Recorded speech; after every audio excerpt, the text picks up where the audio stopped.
Welcome to the mysterious Book Emporium. Leaving everything behind in hopes that he can prevent a blight, King Merrick has decided to travel with a group of Grey Wardens.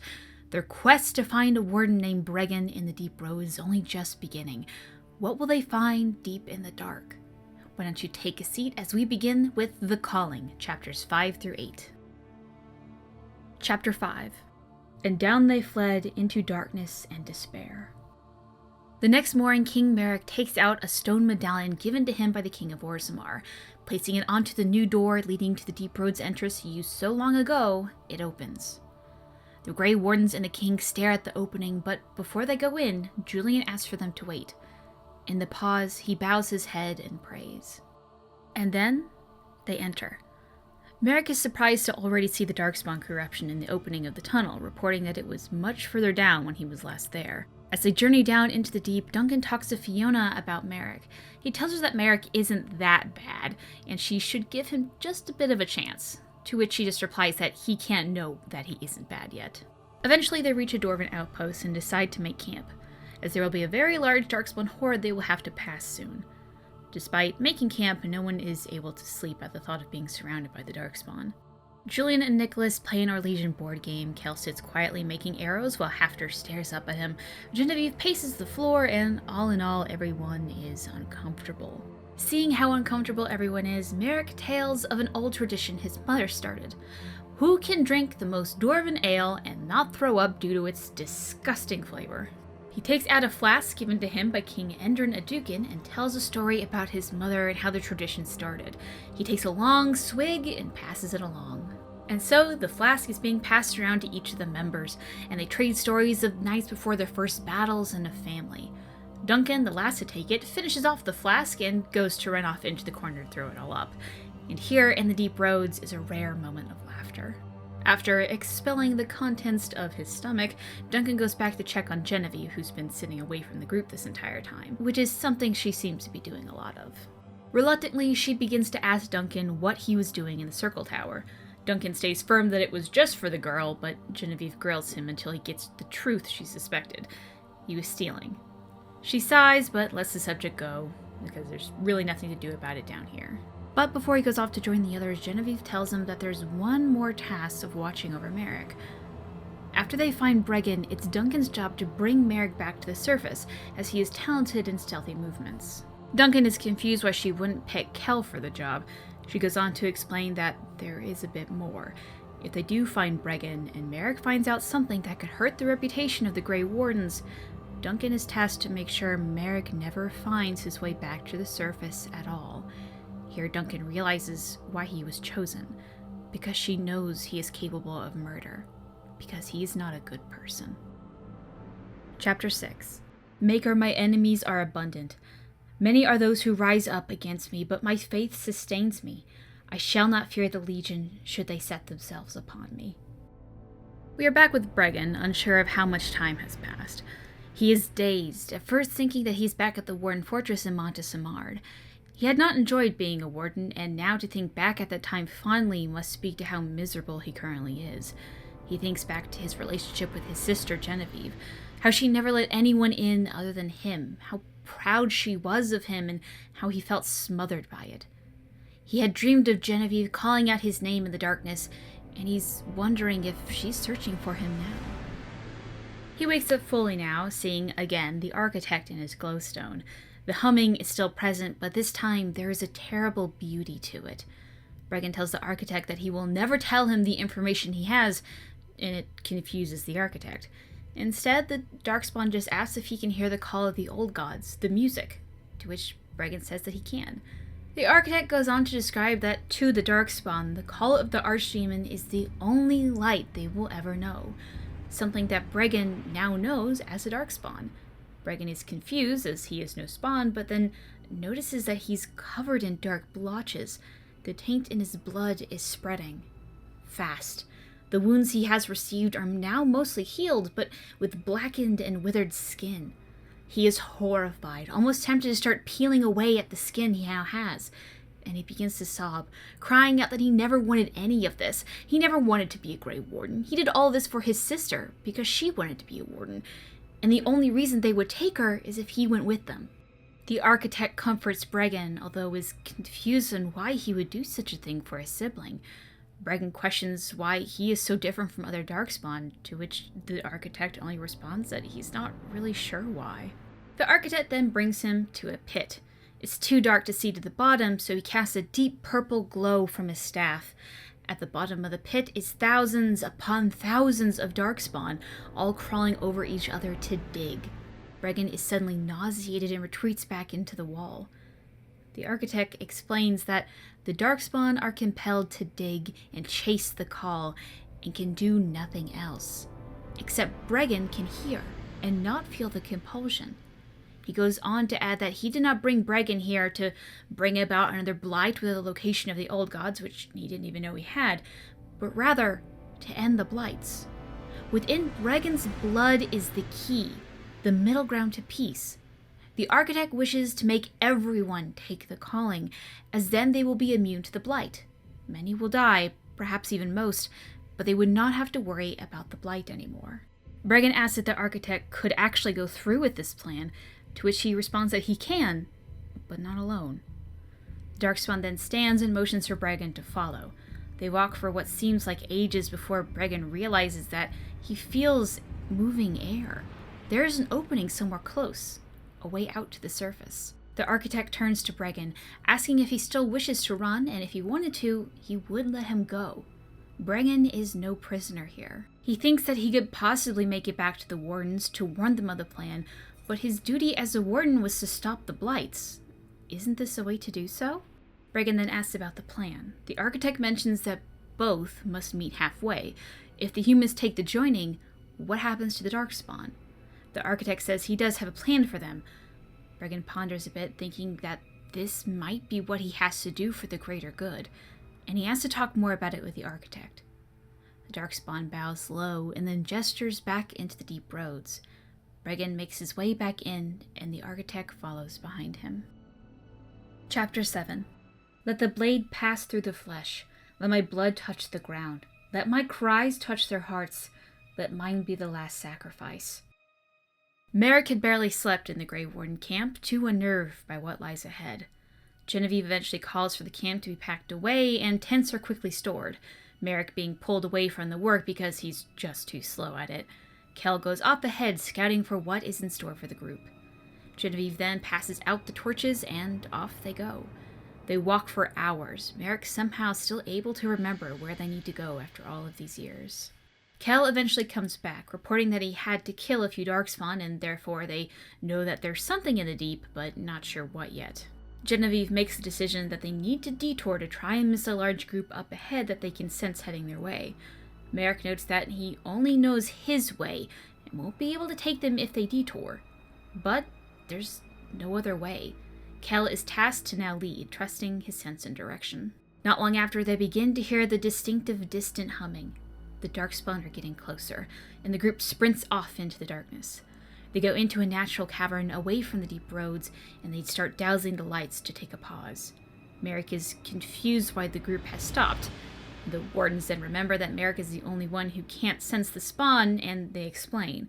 They're currently caught between two large groups, and they're waiting to see if they can wait for one to move on. After a short time, it's clear that the plan won't work, and Genevieve takes the group back to where they were. She yells to Merrick one command: protect Fiona when the battle begins. And before Merrick knows it, Genevieve, Julian, and Nicholas clash with a horde of Darkspawn. They're able to take on the horde until Nicholas is knocked down, letting in a flood of spawn to the others in the back. Kel, Hafter, and Utha are the next in line, killing as many as they can, but some still slip past by them, finally making their way to Duncan, Merrick, and Fiona. At one point, Merrick is bitten in the shoulder by a Darkspawn, and he can feel the corruption spreading within him, burning like acid. He hopes that the potions that he has been taking will be working. Fiona also takes 2 arrows to the chest, but survives. Eventually, the small horde is defeated, and the group gathers to quickly heal up. Utha and Duncan help Fiona rip the arrows from her chest, while Kel and Merrick help a frantic Julian take care for an injured Nicholas.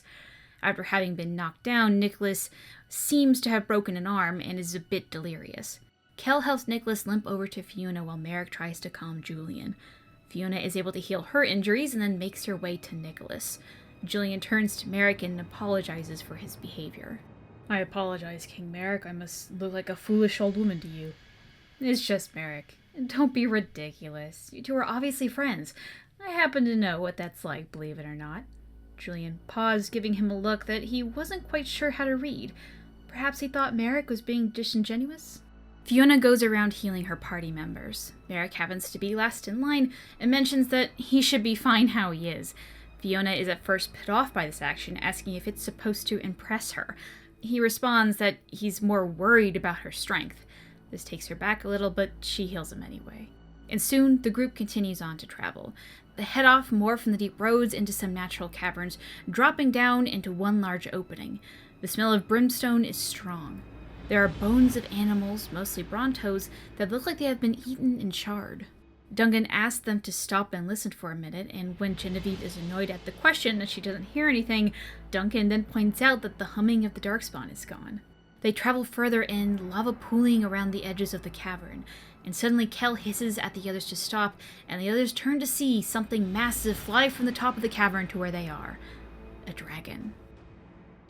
Chapter 8. The old gods will call to you. From their ancient prisons they will sing. Dragons with wicked eyes and wicked hearts, on blacked wings does deceit take flight. The first of my children lost tonight. Genevieve calls out to her wardens as an unnecessary warning for the giant black high dragon that crashes down upon them. It catches Julian with his talon, and as the others scramble for footing, Nicholas quickly comes in and drags the man to safety. Genevieve yells out for everyone to take cover. Uther takes out her weapon, a dwarven weapon called the double club, and the group goes in to attack the dragon. At one point, Duncan is about to be roasted, but Genevieve jumps on top of him to protect the young man from the flames. Fiona also creates a magical cold shield to protect them all from harm. Seeing resistance in its prey, the dragon hops back up into the cavern above. Genevieve yells at the wardens to regroup. Kel shouts that they should go back to the deep roads. Genevieve is furious at the suggestion, saying that this will be just as difficult no matter what they do. The two argue, Genevieve yelling that they should be finding her brother and that she will be leading the group. Merrick angrily asks if she even has a plan now, but the dragon crashes back down on them again. Together, the group would attack the dragon, all going in for a hit while it was distracted with someone else. But the large beast is powerful, at one point sending both Genevieve and Hafter flying through the caverns. Seeing his hound injured, Kel surged into action, unfortunately ending up in the dragon's jaws. Merrick lands a few critical hits, the dragon drops Kel, and Fiona rushes in to his side. And then, Duncan gets an idea. He begins to run at full speed, hopping onto the back of the dragon, rushing towards the head. Genevieve shouts at what a fool he is. He slips but manages to dig his dagger into the beast, holding on for dear life. The dragon then flies up into the upper cavern, taking Duncan with him and trying to knock him off its back. Duncan manages to keep his grip and begins to use the daggers to stab his way up to the neck of the dragon. Eventually he makes it up to the head of the dragon, digging his daggers deep into its skull. The dragon, now back on the ground, is now able to throw off Duncan, breaking his arm in the process. Gathering his wits, he sees the dragon lunge for him, and he freezes up. But he feels a large hand hoist him up and toss him aside, and Duncan makes out Julian's form being bitten by the dragon and tossed aside like a rag doll. Genevieve steps in then, shoving her sword deep into the dragon's mouth, and is able to kill it. Fiona heals Duncan's arm, and her, Merrick, and Kel rush over to help Hafter, who is extremely wounded. Kel looks helpless as he looks to Fiona for help. She is able to awaken Hafter, who thumps his tail weakly on the floor. But before they can do anything else, a scream echoes through the cavern. They all turn round to see Nicholas cradling the body of Julian. Julian's body is torn and mangled from the dragon. He is dead. Nicholas yells at Fiona to just do something, and she gives it her all, trying to heal him. While his wounds do close, it's obvious that he's not going to be coming back. Genevieve comes up to Nicholas then and tries to shake him out of his grief and to confirm his fear that Julian is gone.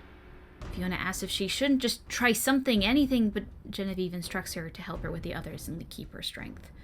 Nicholas is outraged at the thought of leaving Julian's body here, but there's no other option. Genevieve tells him to say his goodbyes and leaves them. Uther goes in to comfort Nicholas, and Duncan does the same, but Nicholas turns on him, yelling that it's Duncan's fault Julian died. If he wasn't so stupid, if he hadn't just moved. Merrick begins to protest Nicholas' words. Duncan turns to Uther, who doesn't meet his eyes. She agrees with Nicholas. and out of shame, Duncan runs from the group, Merrick shouting his name as he flees. Discussion. So first up, let's thank the artist of the week. I'm gonna have trouble with this one. Naibafnebur. That's my best guess for sending in this line drawing. Thank you so much for sending it in. Let's start with Yasht here. The Darkspawn and their corruption didn't appear until after the Orton Tide the first time. It seems strange that they didn't expand there in all the centuries they controlled the deep roads, and then they appeared in less than a decade. To be fair, we don't know how long the Darkspawn were in that part of the tunnel in the first book, but it does seem to have spread pretty fast. Perhaps because they're getting closer to the Archdemon around this time, perhaps even because of the Architect. It's never really explained to my memory. Near the start of Chapter 5, Duncan tries to touch some of the corruption that is on the wall, and Genevieve snatches his hand away from it, telling him not to touch anything. This confuses Duncan, as he thought the wardens were immune to the taint, and honestly, I'm confused too. Why can't he touch it? Is it fear that he will have some on his hand and then accidentally spread it to Merrick, but Merrick is taking the potions and should be fine? Is it something else? Maybe it's extra poisonous? I don't know. This is strange to me. Also, someone somewhere, I cannot find the comment for the life of me, and I'm so sorry, but they were asking about why there's like this gross taint on the wall. Does that mean the walls are alive? They don't really explain it fully what it is, but it kind of sounds like it's just tainted bacteria and mushrooms and stuff like that have grown into like this mutated thing that covers the wall. It's not actually the wall itself, it just covers the wall. So at one point, Duncan and Fiona begin to talk about the plight of the elves in Thedas. Duncan is of the opinion that they shouldn't be focusing on how they used to be slaves and that they shouldn't whine about it all the time, while Fiona just states that Duncan is absolutely foolish to think that slavery just up and vanished all those years ago. This is one part of a clue of the future of the novel, and one part a nice insight onto why some humans don't like the elves. Anna asks, does Julian and Nicholas play chess, or is it some other game Duncan does not know? Also, chess is an Orlesian game. As real-world chess have ancient Indian origins, I would suspect the Dojin equivalent would come, I don't know, from Arlathan or ancient Deventer Empire? Anyway, somewhere more noble than Orlais. Honestly, I don't know. It does sound a lot like chess, so it really says is a checkerboard thing on a rock and there's ivory pieces, so that could almost be anything. We have seen a chess-like game before, using pieces that seem to almost represent Deventer versus Orlais, or perhaps the white and black divines. We don't really know. I'm just going to assume that Duncan didn't know what chess was at the time and didn't know how to express it. It's interesting how Gaider writes Julian and Nicholas's relationship from outside viewers. More than once, the straight men at the group describe them as really close buddies. Man, what a friendship. No better type of friendship than that, I tell you. It's just kind of funny to see that. In world, I think this could speak to the fact that homosexual couples are rare in Thedas, but in reality, I think it's just speaking to how many LGBT plus couples are often thought of as really close friends or siblings, even rather than lovers. Also, fun factoid, Dwarven ale is not actually ale, it's made of some fungus. Yum! Jumping to Duncan's tasks of either keeping Merrick alive or killing him, depending on the whims of Genevieve, it's stuff like this that makes me wonder if people who are angry at Inquisition apparently rewriting the Wardens really knew the Wardens at all. The Wardens were never the shining heroes of the story, even before Dragon Age Origins came out. Our Warden might have been a shining hero, but not the organization. It was never the organization. When Bregan is describing the architect, he notes a vaguely reptilian skull hanging from his belt as some sort of amulet. And look, I don't think it's actually one of the scaled ones, as it sounds too small, but what if? That's all I'm saying. Enna mentions this about Bregan. I'm an only child. I have no siblings. So I don't know if Bregan's sacrificing his life, basically, for Genevieve to become a Grey Warden is possible? Like, I don't know. This brother-sister relationship seems weird to me, but I have nothing to compare it to. Maybe siblings work that way. I don't know. But their bond seems deeper to me. I'm not saying it's incest, but they do not seem like normal brother and sister. And honestly, I haven't related to any comment harder than this one right here. I'm also an only child, so this part is just so weird to me as well. Like, I feel like if I had a sibling and was in that position, it would be like, hey, tough shit, man. They're gonna have to get over it. Can someone with a tight relationship with their sibling please explain this to us in the comments? Because this is beyond me. When Bregan and the architect are talking about the old gods, they say something interesting. The face of perfection, Bregan asked. The old gods are dragons.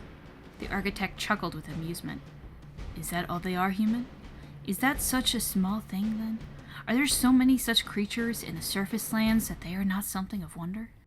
I should mention before this, the architect uses the word perfection, and then Bregan is then answering back. But that's a huge paragraph I don't want to read, so that was just that small tidbit. But anyway, perfection, question mark. Is he describing the dragons and Darkspawn think that the dragons look like they're perfect, or as the old gods are more than dragons, when they emerge from the prison they take on the form of something else and that's perfect? Are they I don't know what's perfect here. Is it just that dragons are cool and perfect? If so, like, the dragon that comes on later, is that perfect? I mean, I guess the Darkspawn don't fuck with the dragons, so maybe Darkspawn just really don't like dragons. Are they worship dragons? I don't know. What's up with the dragon fascination with the Darkspawn? We have no answers. What's interesting about Bregan's reaction to the blackened blotches of skin is that he seemed to didn't know this was going to happen. This was the Warden Commander of Orlais, the leader of all of the Wardens in Orlais, and he didn't know that if you got advanced enough in the calling, you get strange blotches. I feel like that's something he should know. Bregan remembers his mentor, a man named Kristoff. This is obviously not the same Kristoff from Awakening, but strange that they should share the same names. BioWare doesn't normally reuse names like that. Part of me wonders if they meant to actually have Kristoff come back as a ghoul in Awakening and they just kept the name and the rest of it was scrapped later, or what? Also, Bregan begins to hear his name being called in the whispers of the song. This makes me think that perhaps the old gods are also connected to the Darkspawn and the Taint, and perhaps communication is a two-way street here. I wonder if that's why the old gods go crazy. They are just overwhelmed with connections to others. Now, about the architect's plan. Patho Gen 7 says, while I do think that the architect has the right intentions at heart, it doesn't change the fact that the Darkspawn simply cannot coexist with the other species of Thetis under any circumstances for two main reasons. A. David Gaider has stated that two individuals who are tainted cannot reproduce with each other. So, if the architect plans to spread the taint to everyone in Thetis, it would be the end of reproduction for elves, dwarves, humans, Canari, etc. B. Also, in order for the Darkspawn to reproduce themselves, they have to kidnap females and turn them into broodmothers. So while the architect may have convinced Bregan that his plan is the ultimate solution, unless the architect can change those two things, his plan simply can't work. And you know what? Damn, I never thought of this, and I don't know why. Cheers! That's perfect reasoning. I can't refute this at all. Cheers to you and whoever thought of this. We all knew it was a bad plan, but here's the best reason for why it was the worst plan.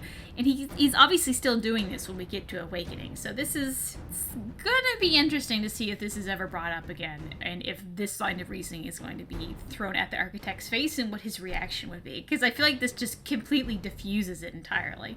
These past couple chapters, I skipped a lot of the character building within the group and the battle scenes. While I do think that it sucks a lot of the life out of the novel, in the end, it's not needed to understand anything going forward in the series. So, as the group of wardens start to thin out, I want you to know that the deaths aren't always as hollow feeling as they are in the book. So anyway, here's a few tidbits that I want to throw out. Kel's head is shaven and tattooed with a black Avar design. We've never actually seen Avar tattoos on the scalp, but that'll be interesting to see if they would ever do it. Yosh has also something to say on Kel. Kel doesn't seem to fight like an Ash Warrior, despite having been trained as one. But then again, nobody ever said that he kept to their ways. He continues to fight in tandem with Hafter, but Ash Warrior leaders at Ostagar say that he used a modified version of Berserk, and I don't think Kel does that. This is one of those things where I don't remember how the book goes, but I don't think he does that either. Yutha has a very unique fighting style, and if we kind of go by D&D rules, she's basically a monk, which we don't really have in Thetis yet, or if we do, we don't know about it. When fighting the dragon, she does take out nunchucks, or what they call them in the book, double clubs, which I think is kind of a dumb name, but I guess they couldn't use nunchucks, so whatever. Fiona is described in Chapter 7 as having short, spiky black hair instead of the mousy hair color she's supposed to have earlier on. It seems that the inconsistencies in her appearance aren't limited to Dragon Age Inquisition. I do wonder how this happened. I've only heard the term mousy to describe light brown hair. Is there any other meaning to that? Is this like some language thing? I don't know. Is this a Canadian thing? I don't know. I just don't know why it would be so different. Like, mousy is very different than black hair. At this point, I must have convinced Fiona is a shapeshifter. When Fiona is mending Duncan's shattered arm, he describes that the mending doesn't cause pain, even though he can feel the bone moving. That's both neat and kind of horrifying to me. So Duncan thought it was kind of interesting. Well, I feel like I would just like vomit all over myself. And here we get our first death. Julian, the brown-haired, quiet man who always helped calm his lover down. As the most outwardly spiritual person of the group, Julian's death seems to represent the death of the group's faith in their mission. Now, after all that I said about characters being fleshed out, Anna says this. Also, death of Julian, or was it Nicholas? Didn't affect me at all. They both are not fleshed enough to be real characters, rather they are placeholders. Face. Honestly, all I can tell about them is that they are lovers and have majestic mustaches. I can't even tell them apart most times, so meh, I was more afraid of Hafter dying. And I get this one. Part of my sadness with the scene is knowing kind of what comes later, but Julian and Nicholas are easily the two weakest characters of the novel, and even now I confuse them for each other. I might have even confused them while talking about them in this summary, because they're pretty interchangeable for the most part. The others seem to have a few features and stories that resonate with you so far, but these two never really do, and it's honestly a shame. It would have been a great scene here, and you just need like one impactful story or something to tell them apart, just make them stick out in your mind before Julian's death. And with that, thank you to everyone who submitted entries, and I look forward to what everyone comes up with next. If you have any comments, artworks, or anything else, please send it in. Our next section will consist of chapters 9 through 12 of The Calling, and please send me your comments, artwork, videos, literally anything by July 1st, 2018. Either comment below, send me an email at gilderthon@gmail.com, tweet at gilderthon on Twitter, or PM user Gillanon on Reddit. Duress Sharal.